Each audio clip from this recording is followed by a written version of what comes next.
we can expect in the not distant future conflicts regarding church-state relations and marriage.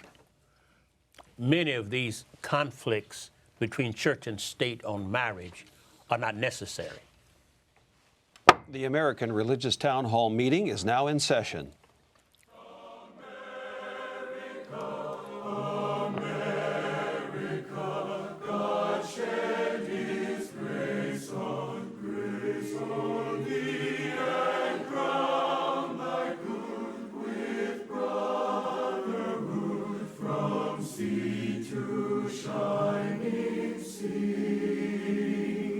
Welcome, friends, to the American Religious Town Hall meeting, where the discussion of religious, political, and social issues is meant to promote the cause of religious freedom and to help us better understand each other. And now, here's your host and moderator, Pastor Jerry Lutz. Thank you, Mark, and welcome to another program of the American Religious Town Hall meeting. We're so very glad you've joined us. We often take subjects straight from the headlines, and this one certainly is. But before we get started, I'd like for you to meet our panelists. Let's begin with the gentleman to my right. I'm Bishop Michael Olson, and I am the Bishop of the Roman Catholic Diocese of Fort Worth, Texas. Hi, I'm Carl Trovall. I'm Dean of the College of Liberal Arts at Concordia University in Austin, Texas. I'm Tom Plumbley. I'm a minister in the Christian Church Disciples of Christ, and I serve as the senior minister of First Christian Church in downtown Fort Worth, Texas. I'm a minister of the Seventh-day Adventist Church. My name is Bert Beach, and I live in Silver Spring, Maryland, where the world headquarters of our church is located and where I worked for 2 or 3 decades. And I'm Othel Hawthorne Lakey, a bishop in retirement of the Christian Methodist Episcopal Church, and I live in Buford, Georgia. Hi, I'm Alan Lane, pastor of Fort Graham Baptist Church in the lovely Lake Whitney area of Central Texas.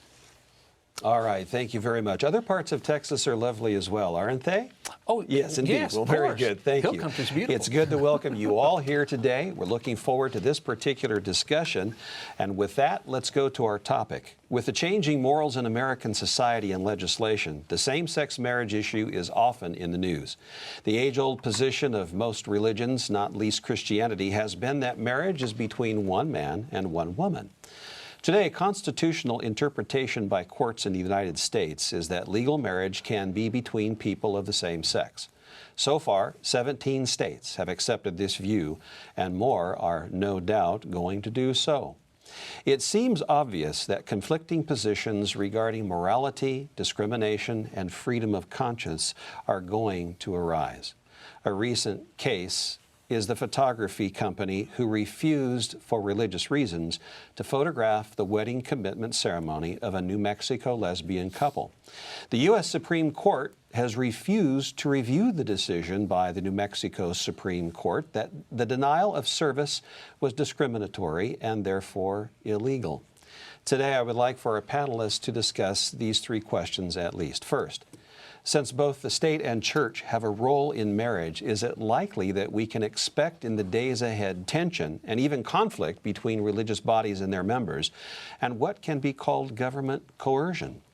Second question, if a person engages in public commerce, can he or she discriminate against customers for deeply held conscientious reasons?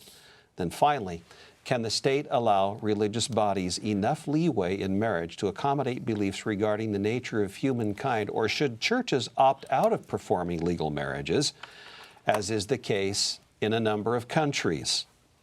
That is our subject for today. Let's return to those who opened our program with their statements, and for that we return now to Dr. Beach. Dr. Beach, could you please elucidate your opening comment? Well, in my opening cliffhanger statement, I indicated that I think that in the future we'll probably get increasing conflicts between church and state regarding the issue of marriage.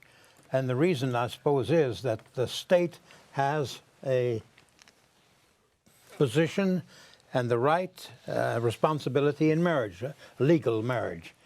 The church also has a responsibility in the United States regarding legal marriage.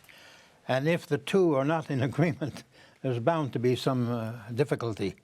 Now, I belong to a church, a Seventh-day Adventist church, that holds in its beliefs to the traditional position for maybe 2 millennia of the Christian church, that marriage is between a man and a woman. Now we're told that marriage can be between people of the same sex. And that is in conflict with the traditional, long-held beliefs of the Christian church.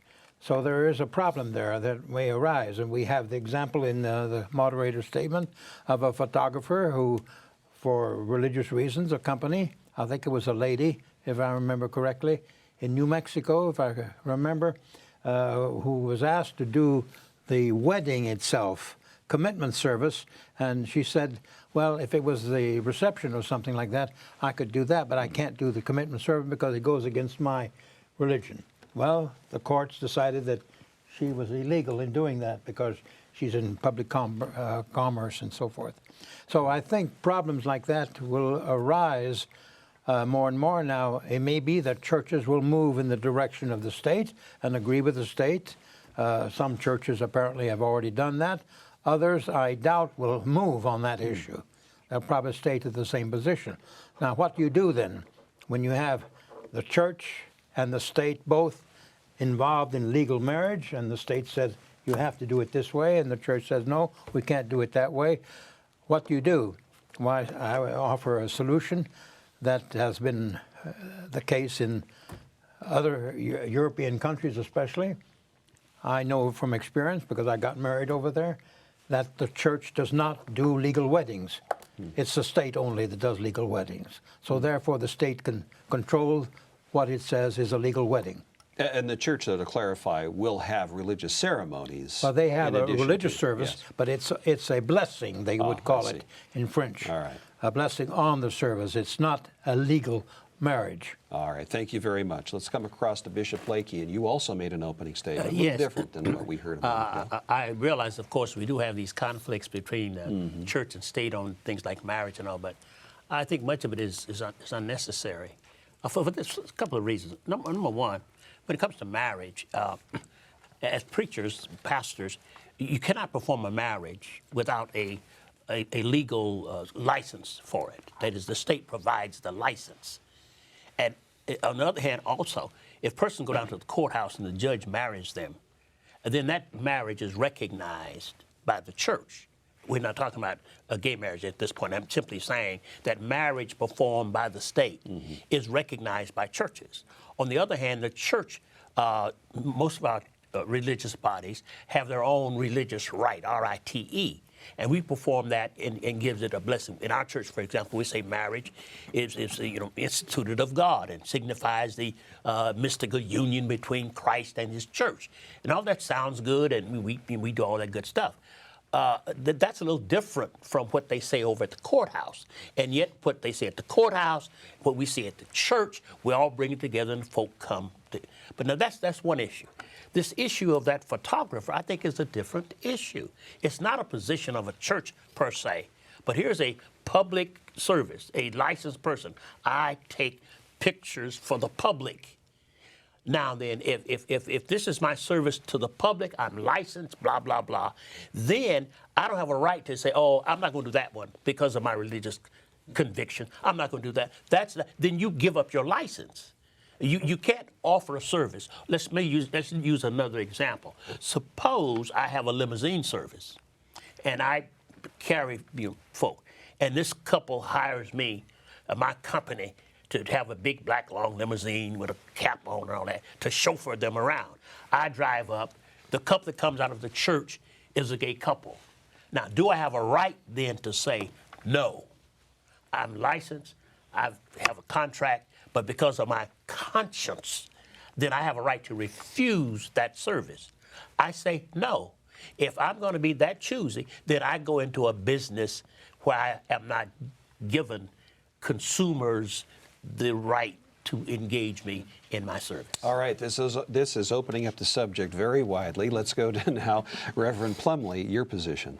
Yeah, I think the important distinction is that we're not talking about the state forcing the church to do anything, or the state forcing religious bodies to do anything. This has to do with businesses and whether businesses have certain First Amendment rights.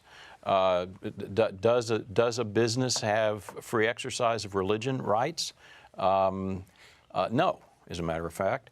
And in this case, I think this is a perfect example of the discrimination against people simply because of their sexual orientation. And every started with the New Mexico Human Rights Commission, went to the State District Court, went to the State Appeals Court, went to the New Mexico Supreme Court, all found the same, and then the U.S. Supreme Court refused to grant cert, which was simply saying, nope, they've done it fine just back there, we're not even going to listen to this. I would encourage us to think, what if this photographer had said, no, this is a black man marrying a white woman, therefore I'm not going to take pictures at their wedding?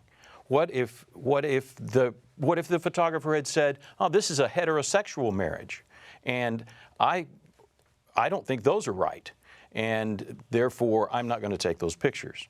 What if this person had said, we contracted for me to do your wedding, and I looked up the address of the place where we were going to do it, and all of a sudden I realized that's a synagogue. I don't like Jews. I'm not going to go take a picture of pictures at the synagogue.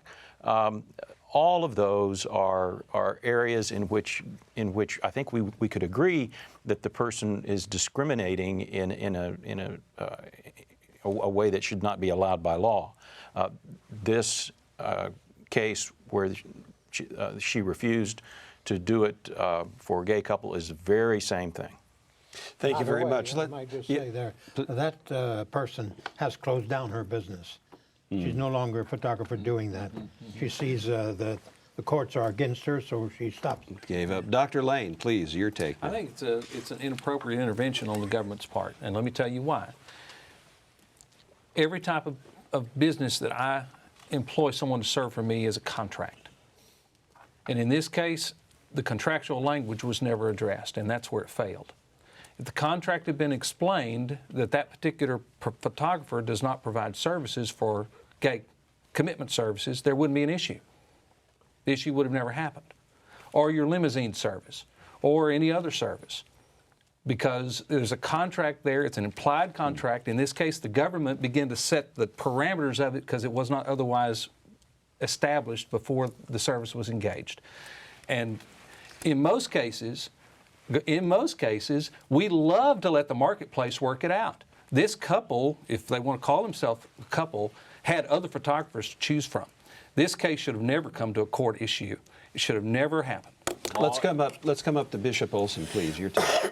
Several issues here, point issues. I guess I want to just avoid for now the discussion of free enterprise, as well as whether or not the real disputed question of businesses can have First Amendment rights or not. I think that's a disputed question.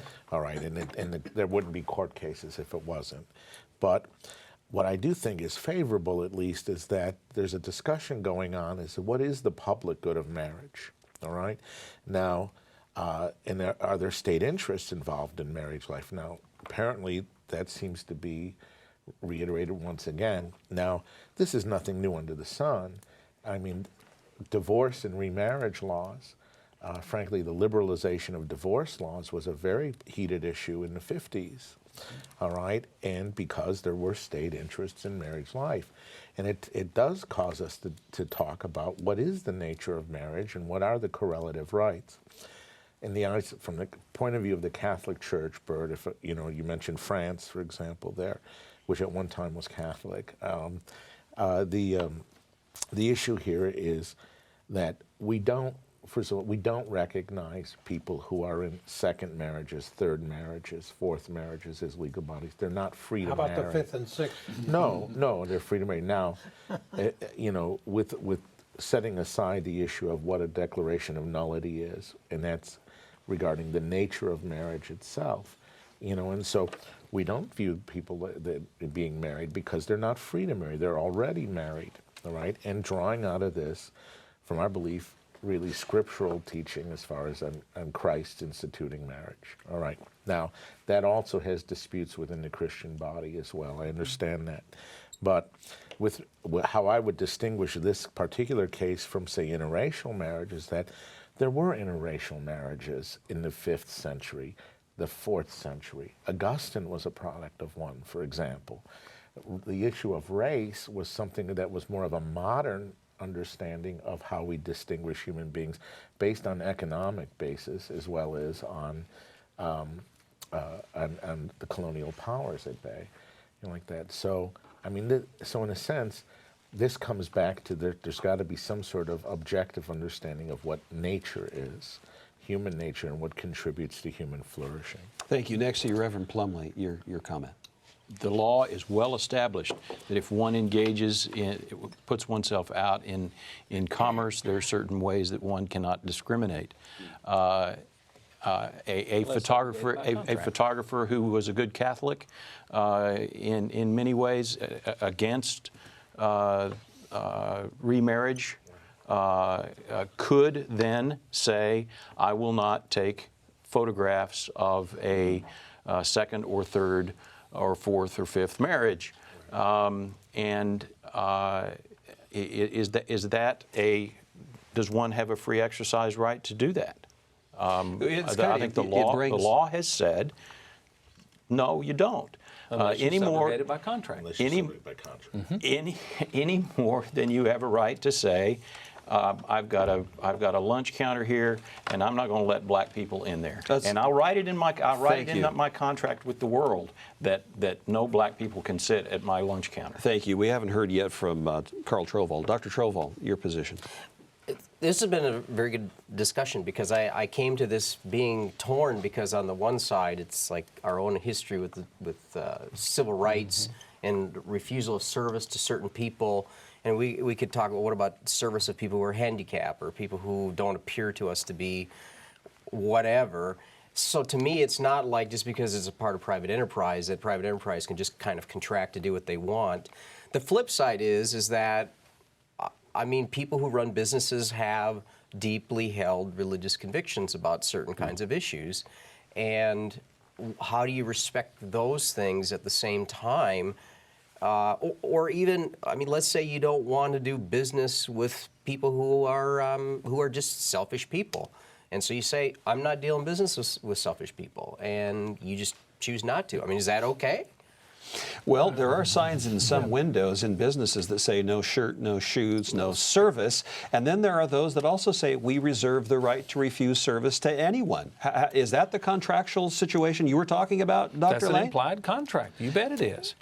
I think Where do we go with that, though, in courts of law? I mean, if it's stated up front, then we're saying that... I believe the case in Yes. which I agree with Tom regarding especially lunch counter service, and that is that the imposition of that law infringes upon the right to commerce that the African American people were being denied, all right, as a lunch counter and big things like this. If there's selections as far as, you know, the contract as far as about the photography and stuff like that, upfront contract is simply, you know, I won't do it. For example, physicians have a right not to perform abortions. They don't want to, all right? They don't want to do because they don't want to do it. They think it's bad medicine, even outside of morality then. Physicians have a right not to prescribe hormone treatments for young boys because they don't think it's right. It's bad medicine. Well, that's their right. If the law comes along and says the other things like that, well, aren't they practicing medicine? They're inflicting themselves not only in the state, there are limits as well, circumscription to states' rights and interests in these matters as well. Thank you. Let's come across again to Dr. Beach. The whole gay issue is very much in the news nowadays on the issue of discrimination. You find a tremendous lobby there in the newspapers all the time, discrimination. What happens if a pastor who has the legal right to perform weddings in the state maybe has a license. Some states, I think, have licenses for pastors. Others, I don't think Maryland has. New York if you does. are recognized as a pastor in your church, well, you can have a marriage and all that. But if a person goes to the pastor and says, we want you to perform the wedding, you are licensed to do that. I was asked about 4 or 5 years by somebody that I happened to belong to the Cosmos Club, a club that I belonged to. I had no idea who it was who calls me up, wants me to perform a wedding. I had no idea who the person was, and I had to investigate a little bit whether he was really a member of the club and all that. You know, people, in other words, if you have the right to do weddings, people will ask you to do that. Can you then be accused of discrimination if you don't do it? I'm afraid on that statement, we're going to have to close this segment. We are out of time. Very interesting discussion, gentlemen. Thank you so much. But there's an important message that I'd like for you to hear. We'll be back in just a few moments. Thank you, Pastor Lutz. We hope you are enjoying today's program. If you would like to learn more about the American Religious Town Hall, please visit our website at americanreligious.org. That's americanreligious.org. There you can read about the mission and history of the program, learn about the Town Hall estates, and view past programs by clicking the appropriate menu buttons. Each week, Pastor Lutz looks forward to receiving your letters. You may write to him at the address shown on your screen. Send your letters to Pastor Jerry Lutz, American Religious Town Hall Meeting, P.O. Box 180118, Dallas, Texas 75218. That's Pastor Jerry Lutz, American Religious Town Hall Meeting, P.O. Box 180118, Dallas, Texas 75218. Thank you for writing, and thank you for watching. And now, back to you, Pastor Lutz, and today's closing statements. Thank you, Mark. I do look forward to hearing from you, and perhaps this week you can drop us a line or go to our website. You can view past programs and maybe make some suggestions to us about what you'd like to hear discussed on the American Religious Town Hall Meeting. Let's go now to our panelists for their closing statements. Let's begin with Bishop Olson. I think that the church-state conflicts regarding the nature of marriage are always inevitable because they involve a public good. But conflict can always lead to resolution, and conflict itself is a part of discussion, public discourse, as well as for the sake of the common good. Thank you for that. Now, next to you, Reverend Plumbley, your closing statement. Thank you. I agree with Dr. Beach in his very beginning remarks that there will be more legal challenges in this regard in this area. It's just simply where we are. I think the courts so far have been very clear in saying that if one engages, puts oneself out into public commerce, there are certain standards by which one must engage in that commerce, and one of those is not to discriminate against several different classifications of people. All right, thank you. And now, Bishop Lakey. It seems to me that if people use their religion to serve the public, then they cannot use that religion to discriminate for persons within that public. That if you're out to do a public service, then you must deal with the entire public, and you cannot use your religion to hide your prejudices that way. That's wrong, and we ought to accept everybody for who they are and not use a religion as a pretext for discrimination. All right, thank you very much, Bishop. And now let's come over to Dr. Lane. And I believe a corollary to that is that individuals who are in business should be given the freedom and respect to perform that business for the public without violation of their own conscientious and religious beliefs. And for the government to take its position and impose that upon an owner of business, even to the point of them having to close that business when there were other businesses available to provide the same service, is unconscionable itself. Well, we're faced here with a problem. It'll be interesting to watch how it develops. I'm very sensitive to the concept of discrimination because it's been used in the past in a very bad way, even by religious people, in my opinion. But on the other hand, when you have strong convictions on the very nature of humanity and marriage, it's not easy to give that up simply for commercial reasons. Thank you, Dr. Beach. And Dr. Trovall, your summary statement. Sure. As a Christian, I believe that the state exists ideally to be concerned about justice, and that becomes very difficult in different contexts to parse out, because it's interested in the protection of business and commerce to make sure it's done fairly and justly, and at the same time it's also there to protect individuals and their rights so that they can live a rich and a full life in that same society. And clearly we have, I think, the state's trying to protect two different things here, their intention, and I'm actually pleased with how this particular case came out on a personal level, and I think that our system worked, because the Supreme Court could have reviewed it, chose not to, and that becomes the way we have now decided this issue for the time being, and that's what the government is for. Well, thank you very much, and gentlemen, thank you for this discussion. Something Dr. Lane said got me to thinking about contracts and contractual relationships. Do your churches, who here have churches that have statements regarding same-sex marriage or marriage in general that would prohibit your organization from performing such ceremonies? So just go around the circle here. Bishop, yours does. Yes. Reverend, yours does not. Yes. And Bishop, yours does. And Alan, yours does as well. We ours do. And you do as well. And Missouri Synod, yeah, Lutheran Church Missouri Synod. Interesting. So there is some guidance there with regard to if somebody comes and talks with you about performing a same-sex marriage, you then can say, but our organization has taken this particular position, for the most part, about 90% of us then. Well, thank you. That's very helpful. And this discussion has, I think, been very enlightening.